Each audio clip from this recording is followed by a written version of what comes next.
Que a paz de Jesus e o amor de Maria estejam sempre com cada um de nós. Nesse quarto domingo do tempo do Advento, continuamos nossa preparação para o Natal, estudando o Evangelho de São Lucas. E já podemos antever as alegrias do Natal e celebrar o nascimento de nosso Salvador, Jesus Cristo. Hoje, depois de quase completar nosso estudo do Evangelho de Lucas, já estamos com o coração mais preparado para a festividade do Natal. Antes de começar, vamos pedir a orientação do Espírito Santo para que ele nos conduza neste estudo do Evangelho de São Lucas e nos ajude a preparar os nossos corações para acolher Jesus que vamos celebrar no Natal. Em nome do Pai, e do Filho, e do Espírito Santo.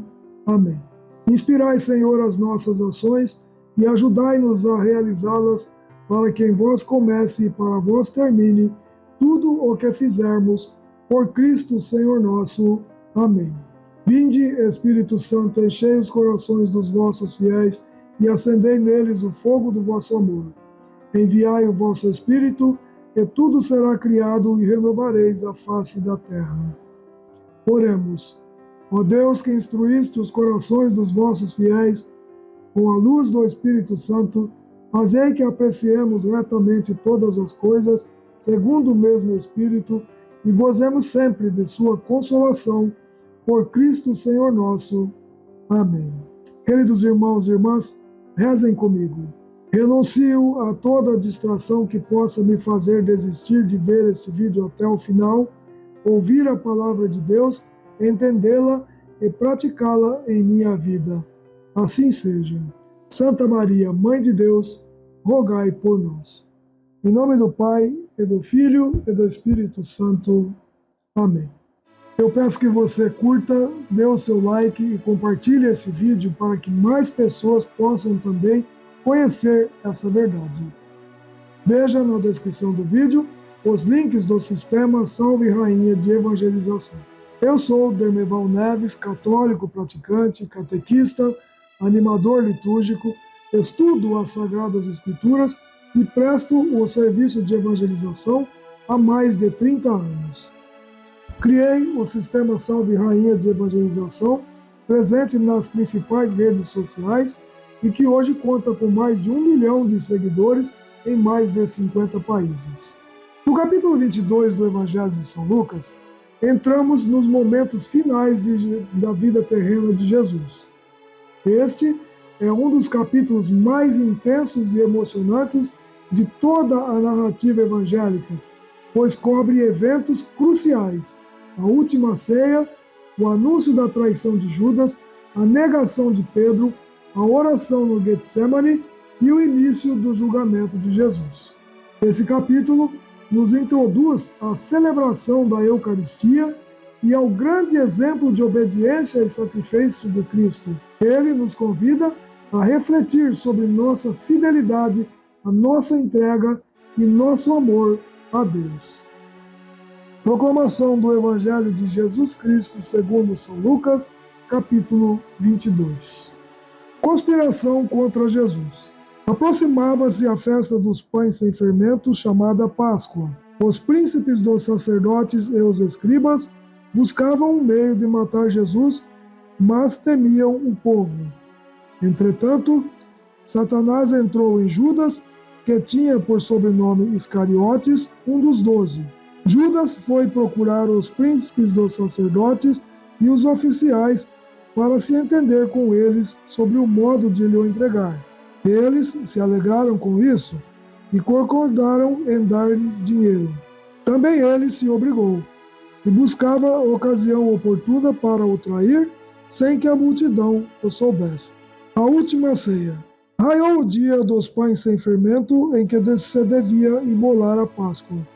Jesus enviou Pedro e João, dizendo: Ide e preparai-nos a ceia da Páscoa. Perguntaram-lhe eles: Onde queres que a preparemos? Ele respondeu: Ao entrardes na cidade, encontrareis um homem carregando uma bilha de água. Segui-o até a casa em que ele entrar, e direis ao dono da casa: O mestre pergunta-te: Onde está a sala em que comerei a Páscoa com os meus discípulos? Ele vos mostrará no andar superior uma grande sala mobiliada, e ali fazei os preparativos. Foram, pois, e acharam tudo como Jesus lhes dissera, e prepararam a Páscoa. Chegada que foi a hora, Jesus pôs-se à mesa, e com ele os apóstolos.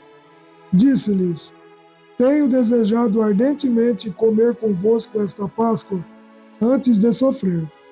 Pois vos digo, não tornarei a comê-la até que ela se cumpra do reino de Deus. Pegando o cálice, deu graças e disse: Tomai este cálice e distribuí-o entre vós. Pois vos digo, já não tornarei a beber o fruto da videira até que venha o reino de Deus. Tomou em seguida o pão e, depois de ter dado graças, partiu-o e deu-lhe, dizendo: Isto é o meu corpo, que é dado por vós. Fazei isto em memória de mim.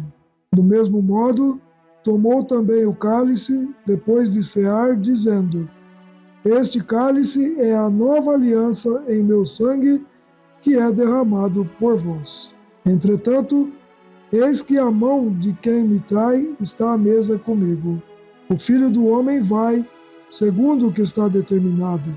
Mas ai daquele homem por quem ele é traído.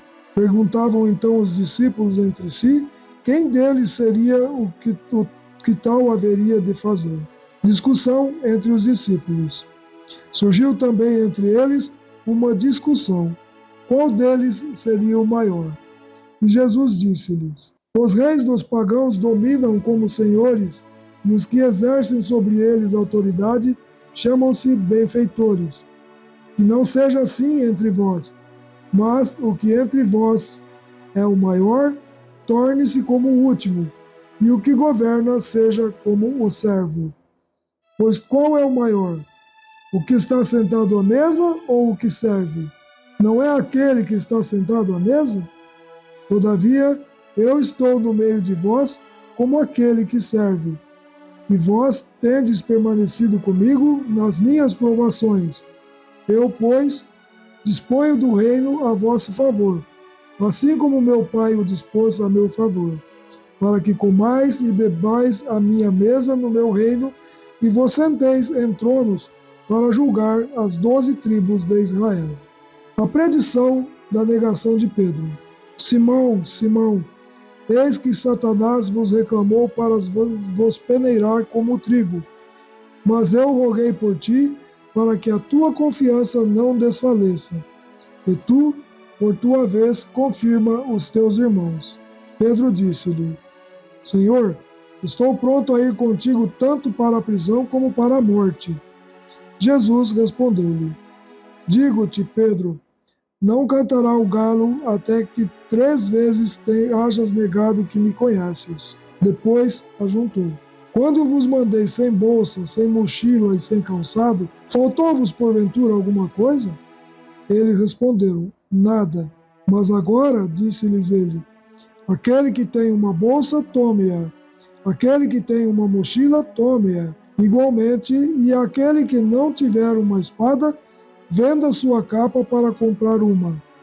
Pois vos digo, é necessário que se cumpra em mim ainda este oráculo. E foi contado entre os malfeitores. Com efeito, aquilo que me diz respeito está próximo a se cumprir. Eles replicaram: Senhor, eis aqui 2 espadas. Basta, respondeu ele. A suprema angústia. Conforme o seu costume, Jesus saiu dali e dirigiu-se para o Monte das Oliveiras, seguido dos seus discípulos.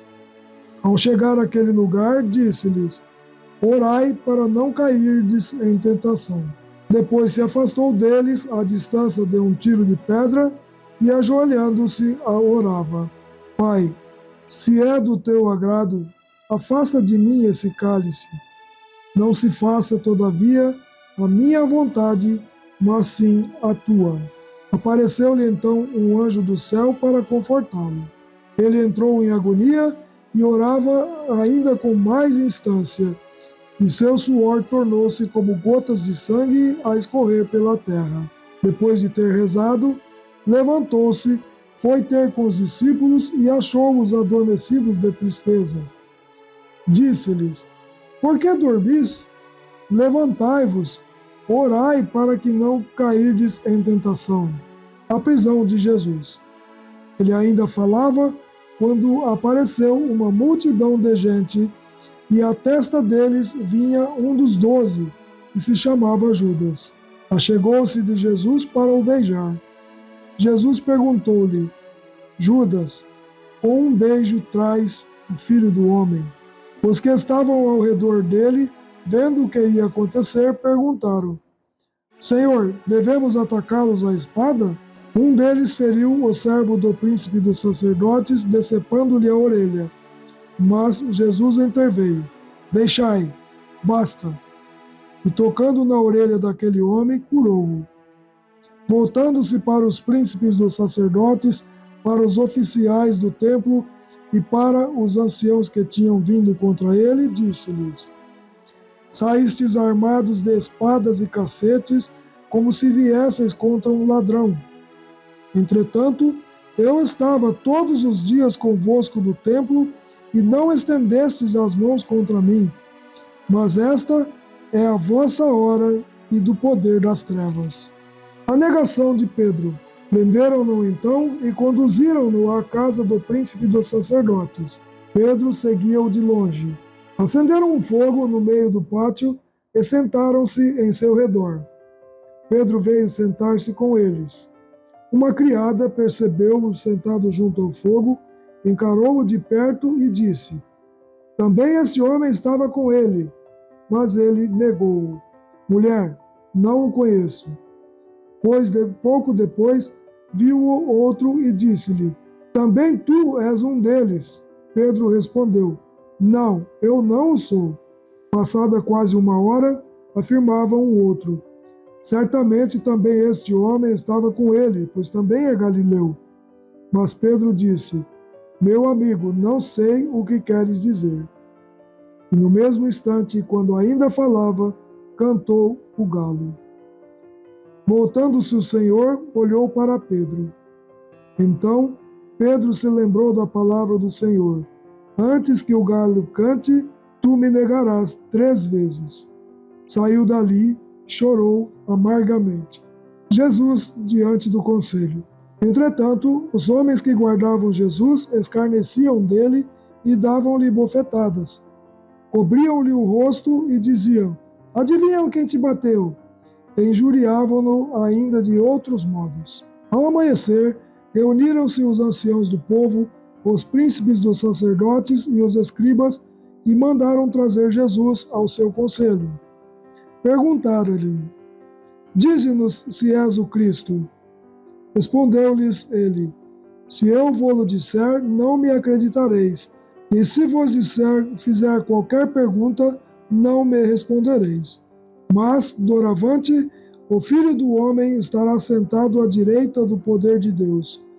Então perguntaram todos: Logo, tu és o Filho de Deus?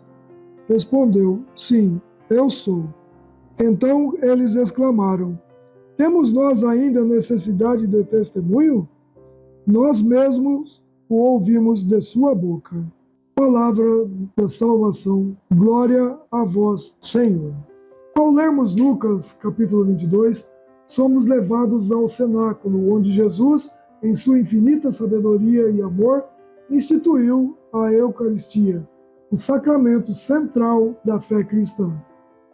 Somos também confrontados com a fragilidade humana representada por Judas e Pedro, e com a força da oração do Getsemane. Esse capítulo é uma preparação para o maior ato de amor de Jesus, sua paixão e morte na cruz. Comecemos pela última ceia, onde Jesus realiza algo extraordinário. Ele pega o pão, dá graças, o parte e entrega a seus discípulos, dizendo: Isto é o meu corpo que é dado por vós. E em seguida o cálice. Este cálice é a nova aliança no meu sangue, que é derramado por vós.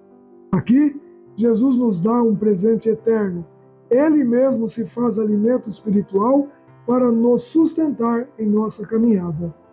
A Eucaristia não é apenas um símbolo, mas a presença real de Jesus que se entrega por amor. E logo em seguida, Jesus anuncia que um de seus amigos mais próximos irá traí-lo. Judas, em sua fraqueza, cede à tentação de ganância e decide entregar o Mestre. Esse momento nos faz refletir sobre nossas próprias traições. Quantas vezes preferimos os bens materiais ou nossos próprios interesses ao invés de seguir fielmente a Cristo? Outro momento marcante é a oração no Getsemane, onde Jesus, em profunda agonia, clama ao Pai: Pai, se quiseres, afasta de mim esse cálice, contudo, não se faça a minha vontade, mas a tua. Aqui vemos a humanidade de Jesus, que experimenta o medo e o sofrimento, mas também sua total submissão à vontade do Pai. É um exemplo claro de como devemos enfrentar nossas dificuldades, confiando sempre em Deus. E por fim, temos o episódio da negação de Pedro. Jesus já havia advertido Pedro e, mesmo assim, ele nega conhecer o Mestre 3 vezes. No entanto, ao ouvir o galo cantar, Pedro se arrepende profundamente. Isso nos mostra que, mesmo em nossas quedas, Deus nos oferece a chance de nos arrependermos e voltarmos ao seu amor. Diante desse capítulo tão rico, quais lições podemos aplicar em nossa vida? Primeiro, valorizemos a Eucaristia como o maior presente de Cristo para nós. Participemos da Santa Missa com mais reverência, consciência e gratidão. Segundo, examinemos nossos corações e nos perguntemos: estamos traindo Jesus com nossas escolhas diárias? Como Judas ou Pedro, muitas vezes falhamos, mas o importante é buscar o arrependimento e a reconciliação com Deus. Terceiro, sigamos o exemplo de Jesus no Getsemane. Quando enfrentamos dificuldades ou sofrimento, rezemos com confiança, dizendo: não se faça a minha vontade, mas a tua. A oração nos fortalece e nos une à vontade de Deus. Que possamos sair deste momento de reflexão renovados no amor e na fidelidade a Cristo, que nos ama até o fim. Ao final deste capítulo, vemos claramente o coração de Jesus, um coração cheio de amor, mesmo diante da traição, da negação e do sofrimento iminente. Ele nos ensina a confiar no Pai e nos entregarmos sem reservas ao seu plano. Que o exemplo de Cristo nos inspire a viver com mais entrega, coragem, fé, especialmente ao nos aproximarmos da celebração de sua paixão, morte e ressurreição. Louvado seja nosso Senhor Jesus Cristo, para sempre seja louvado. Por intercessão da Imaculada Virgem Maria, Mãe de Deus e nossa, que Deus nos abençoe, nos guarde e nos conduza à vida eterna. Em nome do Pai, e do Filho, e do Espírito Santo. Amém.